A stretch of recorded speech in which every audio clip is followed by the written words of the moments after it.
feat of diplomacy. Il dit beaucoup de la diplomatie. De la diplomatie marocaine. Une diplomatie nouvel. diplomatie المغربية.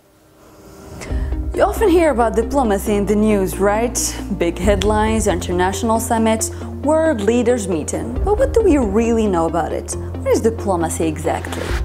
Morocco, like any nation in the world, wants to protect its interests, its integrity, and make sure its voice is heard.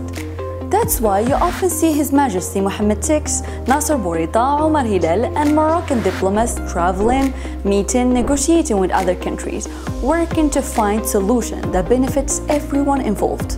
Watching these scenes, you might think diplomacy is simple, just meeting and chatting could solve a lot, but in reality, it's much more complex. But before we go further, let's quickly define diplomacy. Diplomacy is basically the art of communicating, negotiating, and managing relationships peacefully between countries, or even other actors like businesses or NGOs.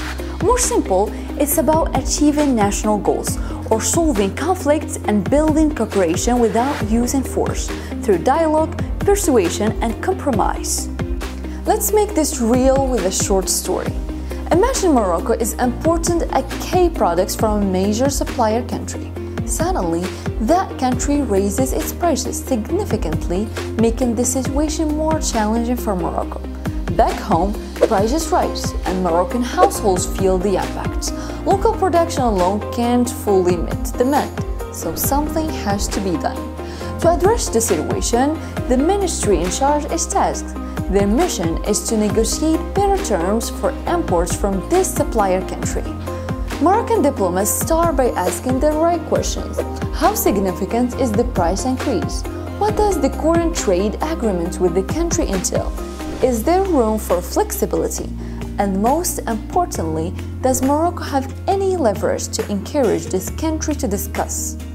Diplomats also study the supplier country's situation regarding their products. What pressures are its producers facing? What deals are they making with other countries? All this helps Morocco understand how to position itself for success. Once the groundwork is done, diplomats reach out to their counterparts, expressing Morocco's intent to open dialogue and set the stage for negotiations. When negotiations begin in the supplier country, teams on both sides discuss the trade relationship, constantly checking in with leadership to make sure goals are on track. Moroccan diplomats innovate by creating solutions that appeal for both countries, laying the foundation for a new agreement. Legal experts from both nations review the terms to ensure compliance with existing policies and international law. They also confirm both sides can manage the agreement effectively. The negotiations conclude with the signing of a treaty and a warm handshake. Both delegations can now report back to their government and citizens with a message of success in securing national interests. Now looking back, the picture becomes much clearer. We can actually see all the skills diplomats use: analyzing the situation, staying aware of changes, communicating clearly, working together, leading, staying calm under pressure, advocating for their country, being creative, and managing the whole process. But don't forget, diplomacy isn't just politics and treaties. It's much more than that. It's economic, cultural, public, science and technology, and even environmental diplomacy. And the best part, it's not only governments involved.